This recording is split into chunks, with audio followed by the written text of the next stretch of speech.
नमस्कार। आज हमारे खास मेहमान श्री यशवंत सिन्हा जी हैं। यशवंत सिन्हा जी देश के जाने माने अर्थशास्त्री हैं, एक बड़े राजनेता हैं। बीजेपी के सीनियर नेताओं में थे। अटल जी, आडवाणी जी के साथ उन्होंने काम किया है और आज की तारीख में वो टीएमसी के एक बड़े नेता के रूप में काम कर रहे हैं। यशवंत जी के बारे में लगभग पूरा देश जानता है और दुनिया के ज्यादातर मुल्क भी जानते हैं कि यशवंत जी जब सरकार में थे तब, जब संगठन में थे तब, जब सरकारी नौकरी में थे तब, उन्होंने हर जगह अपनी एक अमिट छाप छोड़ी है। और पिछले कुछ वर्षों से जिस तरह के देश के हालात हैं, या हम सीधे तौर पर कहें तो पिछले 7 वर्षों में जिस तरह से देश के हालात बनते जा रहे हैं, उसके मद्देनजर यशवंत जी पहले व्यक्ति थे जिन्होंने आवाज उठाई कि देश में लोकतंत्र को बचाना सबसे बड़ी जरूरी बात है।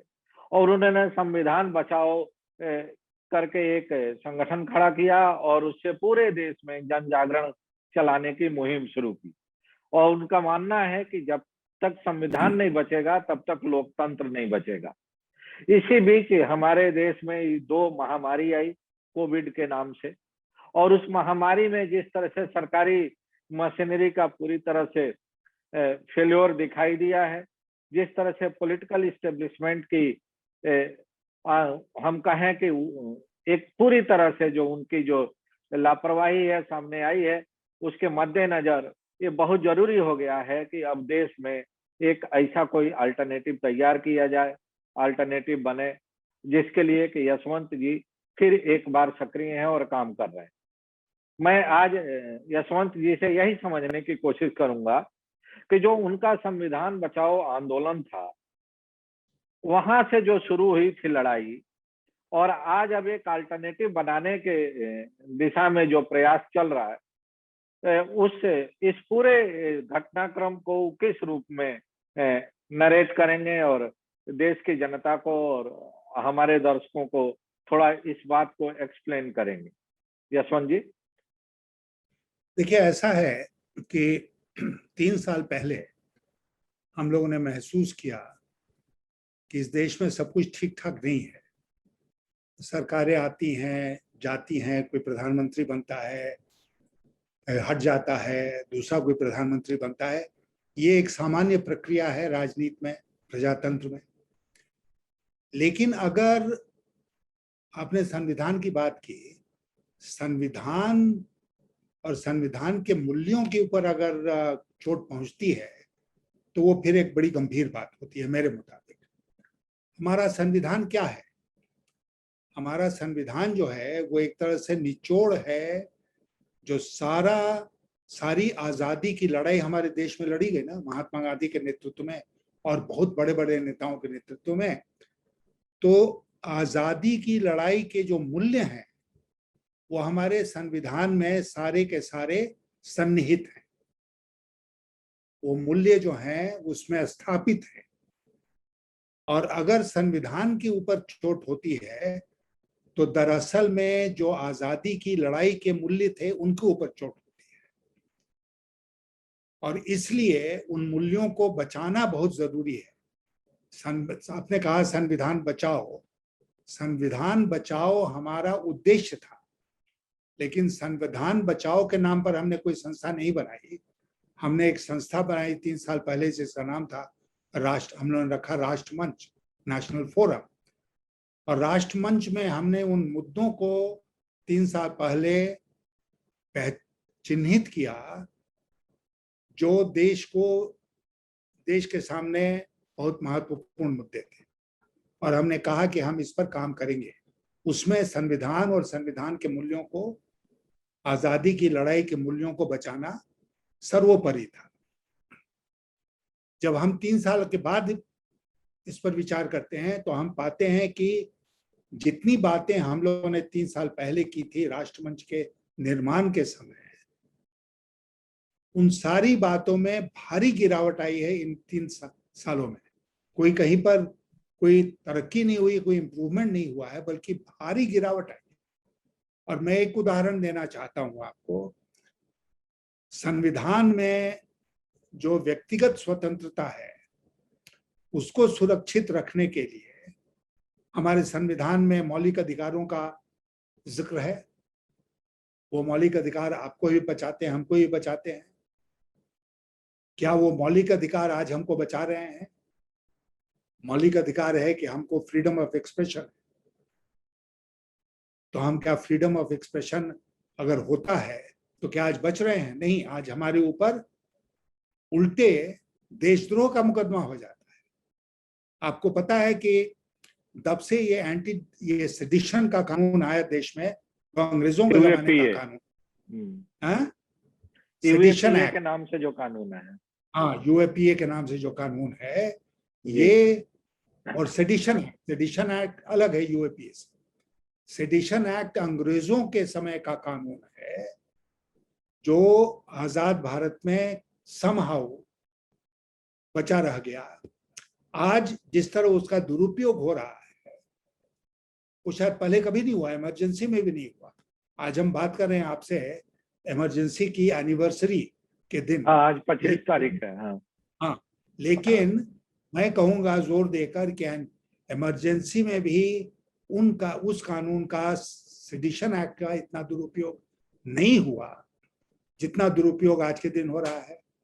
कुछ भी बात बोलो, आप देशद्रोही हो पकड़ के। खास करके अगर आप उत्तर प्रदेश में रहते हैं तो उत्तर प्रदेश में तो निश्चित रूप से पकड़कर आपको जेल में डाल दिया जाएगा। आपने कोई बात कही तो उल्टे आपके ऊपर केस हो जाएगा कि आप सांप्रदायिकता फैला रहे हैं। तो इसलिए कौन सुरक्षित है आज? कोई सुरक्षित नहीं है। आपको हमको नहीं पकड़े वो लोग, लेकिन साधारण लोगों को तो वो पकड़ रहे हैं। पता नहीं सर, बड़े बड़े अधिकारियों के खिलाफ भी मुकदमे हो गए उत्तर प्रदेश में, आपको पता ही है आपके जी। हाँ, कितने हजारों लोग आज जेल में हैं। तो ये सब क्या हो रहा है? ये सब इमरजेंसी का ही दूसरा रूप है, और कानूनों का दुरुपयोग करके व्यक्तिगत स्वतंत्रता जो है उस पर चोट पहुंचाना, मैं मानता हूं कि संविधान के मूल्यों का बहुत बड़ा ह्रास है। सर, एक चीज मैं आपसे थोड़ा समझना चाहता हूं विस्तार से। मेरी आपसे इसके पहले 2-3 बार बात हुई है, इंटरव्यू मैंने किया है आपका अलग अलग चैनलों में जब मैं काम करता था तब, और आप डे वन से इस बात के पक्षधर रहे हैं कि ह्यूमन राइट, सिविल लिबर्टीज और फ्रीडम ऑफ एक्सप्रेशन हर कीमत पर उसको बचाए रखना चाहिए। मैं ये समझना चाह रहा हूँ कि जिस तरह से टाडा का दुरुपयोग हुआ, जिस तरह से इन कानूनों का दुरुपयोग बाकी राज्यों में भी देखने को मिलता है, केरल में, कर्नाटक में, आसाम में भी पत्रकारों के खिलाफ, लेखकों के खिलाफ या जनप्रतिनिधियों के खिलाफ जो कि सत्ता प्रतिष्ठानों के खिलाफ लिखते हैं, बोलते हैं या धरना प्रदर्शन करते हैं, तो उनके खिलाफ भी इस तरह का कानून का उपयोग किया जा रहा है, दुरुपयोग किया जा रहा है। सर, आपको नहीं लगता है कि सत्ता का एक अलग चरित्र है? जो भी व्यक्ति सत्ता में आता है तो कमोबेश इसी तरह का आचरण करता है। मैं बिल्कुल आपसे 100% सहमत हूं कि जो लोग सत्ता में आते हैं उनकी एक आदत हो जाती है सत्ता का दुरुपयोग करना, और अगर कानून का वो सहारा ले सकते हैं गलत ढंग से भी, दुरुपयोग करके भी, तो वो उस कानून का सहारा लेते हैं। और आज विभिन्न प्रदेशों का आपने नाम लिया, जहां पर भी जो लोग सत्ता में हैं, जो गैर भाजपाई लोग हैं, वो भी अगर दुरुपयोग कर रहे हैं तो ये भारी अफसोस की बात है। ऐसा नहीं होना चाहिए। लेकिन देश में आज जो सरकार है वो भारतीय जनता पार्टी की सरकार है, और भारतीय जनता पार्टी की सरकार का एक अगर आचरण होगा तो जाहिर है कि जो प्रदेशों में सरकारें हैं वो भी थोड़ा बहुत अपने को स्वतंत्र महसूस करेंगे कि भाई थोड़ा हम भी आगे बढ़ के कुछ कर लेते हैं तो किसको क्या फर्क पड़ता है। तो चारों तरफ सत्ता के दुरुपयोग का की एक आदत सी बनती आ रही है, जो हमारे देश के प्रजातंत्र के लिए, देश के संविधान के लिए मैं मानता हूं बहुत ही गलत है, सही नहीं है। अब मैं सर थोड़ा सा अल्टरनेटिव पॉलिटिक्स के बारे में आपसे समझना चाहता हूँ।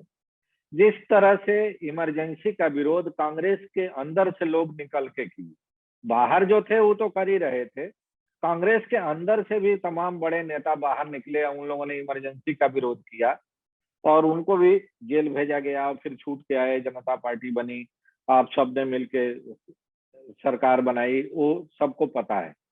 मैं ये समझना चाह रहा हूँ कि आज जो लोग मौजूदा राजनीतिक सत्ता का विरोध कर रहे हैं उसमें ज्यादातर ऐसे लोग हैं जो कि कभी न कभी या तो बीजेपी के साथ मिलकर सरकार बनाए हैं, या बीजेपी को समर्थन देकर सरकार चलवाए हैं, या बीजेपी से अलग रह के और आज अब बीजेपी के खिलाफ का सत्ता बदलने की बात कर रहे हैं, या नरेंद्र मोदी का विकल्प बनाने की कोशिश कर रहे हैं। तो सर आपको लगता है कि देश की जनता एक बार फिर भरोसा करेगी ऐसे लोगों पर? और नरेंद्र मोदी जिसके बारे में कि आपका हमने कई जगह इंटरव्यू देखा कि आपका मानना है कि नरेंद्र मोदी का राजनीतिक विकल्प है और राजनीतिक विकल्प तैयार किया जा सकता है, तो सर आपको लग रहा है कि एक बार जिस तरह से जेपी ने भूमिका निभाई, लगभग उसी तरह का प्रयास आप कर रहे हैं? और बिहार और बंगाल से ही राजनीतिक बदलाव हुए हैं, जितने भी बड़े राजनीतिक बदलाव अपने देश में हुए हैं, तो क्या हम लोग माने कि आज की तारीख में आपकी भूमिका कमोबेशु जेपी वाली हो गई है और आप बहुत ऑप्टिमिस्ट हैं कि एक विकल्प बन जाएगा 2024 के पहले? देखिए, जयप्रकाश जी महान आत्मा थे, महान व्यक्तित्व था उनका। आज के दिन मेरे जैसा तुच्छ प्राणी अगर सोचे कि मैं जेपी बन रहा हूँ, जेपी की भूमिका निभाऊंगा, तो मैं समझता हूँ कि उससे मूर्खता की बात और कुछ दूसरी नहीं हो सकती है। लेकिन मैं एक प्रयास जरूर कर रहा हूँ और वो प्रयास करता रहूंगा। आपने भारतीय जनता पार्टी को समर्थन देने की बात, मैं तो भारतीय जनता पार्टी में था और आज भारतीय जनता पार्टी के खिलाफ खड़ा हूँ।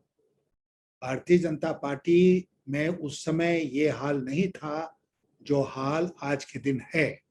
अटल बिहारी वाजपेयी के नेतृत्व में जो भारतीय जनता पार्टी थी, एल.के. आडवाणी के नेतृत्व में जो भारतीय जनता पार्टी थी, उससे मोदी शाह की जो पार्टी है वो बिल्कुल भिन्न है, बिल्कुल आसमान जमीन का अंतर है दोनों में। इसलिए मैं अगर विरोध कर रहा हूं तो मैं इस भारतीय जनता पार्टी का विरोध कर रहा हूं जो एक विकृत चरित्र भारतीय जनता पार्टी का हमारे और देश के सामने है।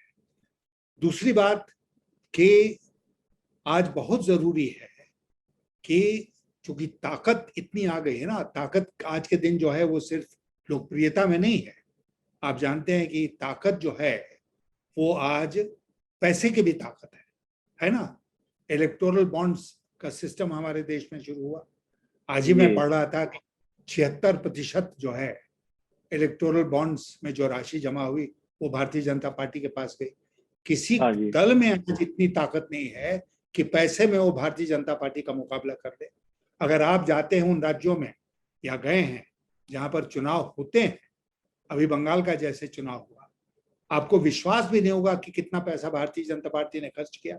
और भारतीय जनता पार्टी के कार्यकर्ता ही आके ये बताते थे कि साहब बहुत आनंद था, इतना पैसा मिला, इतना पैसा मिला कि हम उसका जिक्र नहीं कर सकते हैं। बिहार के चुनाव में भी वही हुआ जो चुनाव ये हार गए थे। तो इसलिए भारतीय जनता पार्टी एक ताकतवर पार्टी के रूप में उभरी है, अपने आप में ये बुरी बात नहीं है, लेकिन उसमें जो विकृतियां आई हैं वो एक बुरी बात है और हम सब उसका विरोध कर रहे हैं। सरकार जिस नीति पर चल रही है उन नीतियों का हम विरोध करते हैं।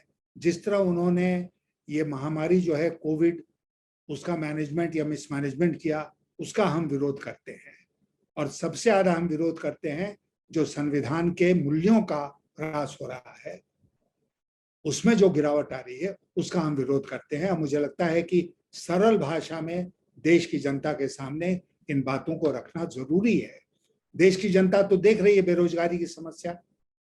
आज सबसे बड़ी समस्या देश के सामने जो है वो बेरोजगारी है। पूरा एक अप्रैल के महीने में 75 लाख लोग बेरोजगार हो गए। आप सोचिए, जिनके पास रोजगार था, नए लोगों को रोजगार देने की बात तो छोड़िए, जो लोग रोजगार में थे उनका भी रोजगार छिन गया। तो इसलिए अच्छा, महंगाई की मार क्या आप और हम नहीं झेल रहे हैं? क्या पेट्रोलियम पदार्थों की जो कीमतें बढ़ी हैं उसके हम शिकार नहीं हुए हैं? कि खाने के तेल की जो कीमतें बढ़ी हैं उसके हम शिकार नहीं हुए हैं? महंगाई आज जो होलसेल प्राइस इंडेक्स जिसको कहते हैं वो पहुंच गया है 13%। तो ये सब चीजें जो हैं वो जनता को परेशान कर रही हैं और हम सब बैठ के गुणगान कर रहे हैं एक व्यक्तित्व का। ये सारा गलत है और इसका विरोध होना चाहिए। तो सर कोई पॉलिटिकल अल्टरनेटिव बन पाएगा? वैसे तो आप बनेगा, को उम्मीद है कि बन जाएगा 2024 के पहले। बनेगा, पॉलिटिकल ऑल्टरनेटिव बनेगा। क्योंकि देखिए, राजनीति शून्यता को स्वीकार नहीं करती है जैसे कि प्रकृति शून्यता को स्वीकार नहीं करती है। जब एक जगह गर्मी होती है तो आप देखते हैं ना कि आंधी तूफान आता है, तो उसी तरह राजनीति में भी जब शून्यता आती है तो आंधी तूफान आता है। और विपक्ष जो है वो उस शून्यता को भरेगा। आज का विपक्ष भरेगा, कल जो विपक्ष पैदा होगा वो भरेगा, मैं नहीं कह सकता हूं, लेकिन एक विपक्ष है जो उसको उस शून्यता को भरेगा। ये एक गिवन है, ये होना ही होना है। और इसलिए मैं इस उम्मीद पर अपने प्रयास कर रहा हूं कि हमें देश को बचाना है। जो आजादी के मूल्य हैं, संविधान के मूल्य हैं, उनको सुरक्षित रखना है। और इसीलिए हम सब लोगों को मिलकर प्रयास करना चाहिए, सत्ता के लिए नहीं, व्यक्तियों को बदलने के लिए नहीं, बल्कि देश को बदलने के लिए और देश को सही दिशा में ले जाने के लिए। सर अभी पिछले दिनों जो आपके प्रयास से एक मीटिंग हुई थी शरद जी के घर पे, तो उसमें कांग्रेस का रिप्रेजेंटेशन नहीं था, जबकि पिछले 2-2.5 साल से जो भी आपका सोशल मूवमेंट चल रहा था पॉलिटिकल, तो उसमें कांग्रेस का भी रिप्रेजेंटेशन देखने को मिलता था। तो इसकी कोई खास वजह थी? कोई नहीं, रणनीति के तहत कोई कांग्रेस को नहीं बुलाया गया? नहीं, नहीं, कोई हम कांग्रेस को माइनस करके नहीं चलना चाहते हैं, नहीं चलना भी चाहिए। और मैं आपको यह स्पष्ट कर दूं कि जब 3 साल पहले हमने राष्ट्रमंच का निर्माण किया था तो मैं कांग्रेस के नेतृत्व के संपर्क में था। उन्हीं की मंजूरी के बाद कांग्रेस पार्टी के 2 लोग राष्ट्रमंच में शामिल हुए, रेणुका चौधरी और मनीष तिवारी। रेणुका चौधरी हैदराबाद में हैं, वो मीटिंग में नहीं आ पाई। मनीष तिवारी की कहीं और व्यस्तता थी, वो मीटिंग में नहीं आ पाए। हम लोगों ने कोशिश की, मैं स्वयं दिल्ली में नहीं था, मैं उसी दिन सुबह आया, लेकिन हम लोगों ने कोशिश की कि भाई किसी तरह कोई और आ जाए कांग्रेस पार्टी की तरफ से, लेकिन समय कम होने के चलते कांग्रेस पार्टी से कोई ज्वाइन नहीं कर पाया उस मीटिंग को। और इसीलिए ये एक धारणा बनी कि कांग्रेस पार्टी को हम माइनस करके चल रहे हैं। ऐसा बिल्कुल सही नहीं था। एक संजय झा हैं जो कांग्रेस पार्टी आरजेडी के से? नहीं, नहीं, संजय झा जो हैं अच्छा, वो वो जो मुंबई कांग्रेस से एक्सपेल्ड है, संजय झा? एक्सपेल्ड हुए, तो हाँ। वो पहले प्रवक्ता भी थे कांग्रेस के। हाँ तो जी। वो आए थे उस मीटिंग में हाँ। और वो आज भी अपने को कांग्रेसमैन ही मानते हैं। तो वो आए हाँ। थे, लेकिन अगर उनको नहीं भी गिना जाए तो भी मैं ये कहूँगा कि कांग्रेस को माइनस करके चलने की न उस दिन हमारी मंशा थी, न आगे मंशा रहेगी। मैं कांग्रेस के नेतृत्व से फिर संपर्क करूंगा ताकि आगे इस तरह की गलतफहमी नहीं। सर एक और चीज अभी हुई है, 2 दिन से काफी हाइप क्रिएट किया गया था, आपने भी देखा होगा। कश्मीर के को लेके एक ऑल पार्टी मीटिंग हुई। आप कश्मीर के मामले में काफी नजदीक से जुड़े रहे हैं। आपने कोशिश की थी उस दौर में भी कि कश्मीर में शांति बहाली किया जाए। आप कई राउंड वार्ता भी किए थे वहां के लोगों के साथ। ये जो प्रयास हुआ है, ये इसको आप किस रूप में देख रहे हैं? कितना सिंसियर एफर्ट आपको लग रहा है? देखिए, मैं मानता हूं कि एक शुरुआत हुई है और अच्छी शुरुआत मैं मानता हूं इसको, कि कम से कम बातचीत का सिलसिला शुरू हुआ और उन लोगों के साथ शुरू हुआ जिनको इसी सरकार ने पकड़ के सबको जेल में डाल दिया था। तो उन लोगों को फिर बातचीत के लिए बुलाया, अच्छी शुरुआत हुई है। लेकिन इस सिलसिले को आगे कैसे बढ़ाया जाएगा, उसका बहुत खुलासा नहीं हुआ मीटिंग के बाद। ये सही है कि डिलिमिटेशन हो, चुनाव हो, जम्मू और कश्मीर को खंडित कर दिया गया है, उसको राज्य का दर्जा दोबारा दिया जाए, किस तरह दिया जाए, ये सोचने वाली बात होगी। तो इसलिए आगे जो है राजनीतिक प्रक्रिया कैसे बढ़े, ये बहुत महत्वपूर्ण है। लेकिन मैं मानता हूं कि इसमें केवल जो कश्मीर के नेता हैं उन्हीं की भूमिका नहीं है, बहुत सारे स्टेक होल्डर्स हैं कश्मीर में जिन सबको इसमें इन्वॉल्व करना चाहिए। और ये बातचीत का दायरा जो है इसको बढ़ाकर सारे स्टेक होल्डर्स को एक साथ लाकर, और या अलग अलग शुरू में उनसे बातचीत करनी चाहिए, ताकि कश्मीर में कश्मीर की जो जनता है, आवाम है, उसको विश्वास हो सके कि जो ट्रस्ट डेफिसिट पैदा हो गया था कश्मीर की जनता में, भारत सरकार गंभीरता से उस ट्रस्ट डेफिसिट को दूर करना चाहती है। और जब लोगों का मन बदलेगा कश्मीर में, उनका भरोसा जागेगा, तभी कश्मीर में आगे हम प्रगति कर पाएंगे, नेताओं से केवल बातचीत करने से नहीं। सर एक और चीज मैं आपसे समझना चाहता हूँ कि आपका तो इतना लंबा तजुर्बा है, क्या वजह है कि अपने देश में जब भी चुनाव होता है तो बेसिक इश्यूज पर मुद्दे नहीं बन पाते हैं। पिछला जो चुनाव हुआ लोकसभा का, उसके पहले नोटबंदी हुई थी, जीएसटी आया था, अर्थव्यवस्था की हालत खराब थी, पब्लिक परेशान थी, महीनों महीनों लोग एकदम भटक रहे थे अपना ही रुपया बैंकों से निकालने के लिए। लेकिन जब चुनाव हुआ तो फिर भी पब्लिक ने उन सारे अपनी परेशानियों को भूल के उन्हीं को वोट दे दिया। ये जो महामारी आई है, इसमें फिर उसी तरह के हालात देखने को मिले हैं। तो आपको लगता है कि 2024 में जब चुनाव होगा, या अभी उत्तर प्रदेश में या बाकी राज्यों में जो चुनाव होने जा रहा है, उसमें मूल मुद्दों पर चुनाव होगा, वोट डालेगी पब्लिक, या फिर वही जज्बाती मुद्दे पर पब्लिक वोट डालेगी, कहीं जात के नाम पर, कहीं क्षेत्र के नाम पर? देखिए, ये निर्भर करता है राजनीतिक दल किस तरह मुद्दों को रखते हैं। अब कोविड से कितने लोग मरे, किस तरह लाशें गंगा में बही, वो दृश्य क्या लोगों को भूलना चाहिए। लेकिन जैसे डिमोनेटाइजेशन का असर नहीं पड़ा जनमानस के ऊपर 2019 के चुनाव में, इसीलिए कोई गारंटी इस बात नहीं कह सकता है कि इसका असर पड़ेगा ही चुनाव के ऊपर। पड़ना चाहिए, मुद्दों पर ही चुनाव होना चाहिए। लेकिन हमारे यहाँ क्या होता है, हमारे यहाँ ये हो रहा हाल के दिनों में कि एक व्यक्तित्वों के ऊपर चुनाव होता है, मुद्दों के ऊपर नहीं। और दूसरा, भावनाओं को भड़का के चुनाव में लाभ लेने की कोशिश की जाती है, सांप्रदायिकता को फैला के चुनाव में कोशिश की जाती है चुनाव जीतने की, और जनता बहक जाती है, अक्सर बहक जाती है जनता, उसको भटकाया जाता है। मैं उम्मीद ही कर सकता हूं कि आने वाले चुनाव, चाहे वो उत्तर प्रदेश के हों चाहे 2024 के हों लोकसभा चुनाव, उसमें विपक्षी दल मजबूती के साथ जनता के मुद्दे जनता के सामने रखेंगे, और भटकाने वाले जो मुद्दे हैं उनसे उनका ध्यान दूर करेंगे। अच्छा सर, एक और इसी से जुड़ा हुआ सवाल है। आपने भी माना कि व्यक्ति केंद्रित पॉलिटिक्स हो गई है हमारे देश की, और ब्रांड बना के चुनाव लड़ा जा रहा है और जीता जा रहा है। तो इस पूरे गिवन सिचुएशन में आपको लगता है कि ममता बनर्जी नरेंद्र मोदी की विकल्प के रूप में आ सकती हैं 2024 में?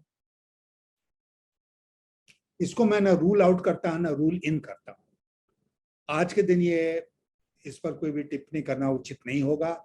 इसमें कोई शक नहीं है मिश्रा जी कि बंगाल में शानदार जीत हासिल करने के बाद ममता बनर्जी का व्यक्तित्व जो है वो राष्ट्रव्यापी व्यक्तित्व हो गया है। सारे देश में लोग ममता बनर्जी को जानते हैं, सराहते हैं, प्रशंसा करते हैं। लेकिन विकल्प बन जाना केवल उनके हाथ में नहीं है, विकल्प के रूप में पेश होना केवल उनके हाथ में नहीं है, सारे लोगों को इकट्ठा आना पड़ेगा। और मैं मानता हूं कि हमारे देश में जैसे 1977 का चुनाव, तो उस समय जेपी थे, उन्होंने उस आंदोलन को लीड किया था। लेकिन जेपी प्रधानमंत्री के दावेदार नहीं थे, और कौन प्रधानमंत्री बनेगा ये पहले से तय नहीं हुआ, बाद में तय किया गया। तो इसी प्रकार हो सकता है कि आने 2024 के चुनाव में कोई एक व्यक्तित्व आगे करके विपक्ष जो है वो चुनाव नहीं लड़े, बल्कि वो सामूहिक नेतृत्व में चुनाव लड़े और जीत हासिल करे, जैसा कि 77 में हुआ था। लेकिन दूसरी संभावना से भी इनकार नहीं किया जा सकता है कि हो सकता है कि एक नेतृत्व ऐसा उभर कर आए कि सब लोग सहमत हो जाएं, जैसे वीपी सिंह के केस में हुआ कि सब लोग सहमत हो गए कि उनके नेतृत्व में चुनाव लड़ा जाए और बाद में वो प्रधानमंत्री बने। तो ये दोनों मॉडल हमारे सामने हैं। 2024 आते आते किस मॉडल पर विपक्षी दल जाएंगे और देश की जनता जाएगी, आज के दिन उस पर कुछ कहना या प्रेडिक्शन करना मुझे लगता है कि जल्दीबाजी। सर, एक आखिरी सवाल आपका, काफी समय लिया मैंने। मैं ये समझना चाह रहा हूँ कि हमारे देश की जो इकोनॉमी है, उसकी जो हालत है, आप तो काफी बड़े अर्थशास्त्री हैं और जानते हैं चीजों को, वित्त मंत्री रहे हैं। क्या इसका संबंध चाइना और इंडिया के बीच में जो तनाव चल रहा है, जो डिस्प्यूट चल रहा है, उसका भी एक कारण है जो हमारे देश की इकोनॉमी लगातार नीचे जा रही है? और इंडिया और चाइना के बीच का जो झगड़ा है, आपको लगता है कि निकट भविष्य में ये रिजॉल्व हो पाएगा या ऐसे ही चलेगा? अभी पहले प्रश्न का जवाब है कि चाइना का कोई लेना देना नहीं है भारतीय अर्थव्यवस्था में गिरावट को लेकर। भारतीय अर्थव्यवस्था में गिरावट शुरू हो गई थी नोटबंदी के तुरंत बाद, और कोविड आने के पहले मैं आपको बता दूं कि हम लोगों का जो विकास दर था हर साल का, वो विकास दर, एनुअल ग्रोथ रेट इकोनॉमी का 8% से गिरकर 4% पर आ गया था कोविड के बाद, और 4 साल तक लगातार गिरावट आती रही। कोविड के चलते तो हम शून्य के नीचे चले गए हैं। 8%, 9%, 10% कितना होगा वो आंकड़े बताएंगे। तो अर्थव्यवस्था की हालत बहुत खराब है इस समय, और मुख्य रूप से गिरावट आई नोटबंदी के चलते और आज कोविड के चलते। सरकार की नीतियां चूंकि नाकाफी रही, इसलिए सरकार इसके बारे में कुछ कर नहीं पाई है, और सरकार लोगों को भुलावे में रखती है। 40 लाख करोड़ का पैकेज की घोषणा वित्त मंत्री महोदया ने किया था, आपको याद होगा, दो बार। जी जी। 20 लाख 40 लाख करोड़ 40 लाख करोड़ कोई छोटी राशि नहीं होती है। क्या असर हुआ? कुछ असर नहीं हुआ, क्योंकि वो इवेंट मैनेजमेंट था, देश की जनता को बरगलाने की कोशिश थी, इसलिए कोई नतीजा नहीं निकला। तो अर्थव्यवस्था की हालत बहुत खराब है, लेकिन चीन का उससे कोई लेना देना नहीं है। जहां तक चीन का सवाल है, तो चीन भारत का आज के दिन पाकिस्तान से भी बड़ा दुश्मन देश है। जॉर्ज फर्नांडिस ने बहुत पहले इस बात को कहा था कि भारत को सावधान रहना है तो चीन से सावधान रहना है। उस समय उनकी बात को नकार दिया गया, लेकिन आज बिल्कुल सबको स्पष्ट हो गया है कि चीन भारत के साथ मित्रता नहीं चाहता है, और चीन भारत को बराबर परेशान करेगा, और सबसे ज्यादा परेशानी चीन पैदा करेगा हमारा जो पड़ोस है उसमें। आज श्रीलंका में जिस तरह चीन छा गया है, वो भारत के लिए बहुत चिंता की बात होनी चाहिए, लेकिन उसके बारे में कोई चिंता नहीं कर रहा है, क्योंकि मीडिया भी खामोश है उस पर। तो इसलिए चीन से दोस्ती नहीं होगी, चीन का मुकाबला करना पड़ेगा, आर्थिक क्षेत्र में मुकाबला करना पड़ेगा, सामरिक क्षेत्र में मुकाबला करना पड़ेगा, अंतर्राष्ट्रीय स्तर पर मुकाबला करना पड़ेगा। और मुझे लगता है कि भारत के लिए इस समय सबसे सुकून की जो बात है वो ये है कि अंतर्राष्ट्रीय स्तर पर भी जो चीन है वो लोगों को एक रोग नेशन, एक ऐसा देश जो किसी के साथ मित्रता नहीं चाहता है, ऐसे देश के रूप में दुनिया चीन को देख रही है। और इसलिए क्वाड बना, इसलिए दुनिया के देश जो हैं वो सावधानी की बात कर रहे हैं। भारत को इसमें इन सब चीजों में अपनी भूमिका निभानी चाहिए, और चीन को अलग थलग कर देना चाहिए, ताकि अंतर्राष्ट्रीय स्तर पर चीन वो नहीं हासिल कर पाए जो चीन हासिल करना चाहता है। और हमको अपनी मिलिट्री ताकत जो है उसको इतना भरपूर बढ़ाना पड़ेगा कि अगर चीन से मुकाबला करना भी पड़े तो हम बखूबी उसका मुकाबला कर सकें। बहुत बहुत धन्यवाद सर, नमस्कार। Thank you.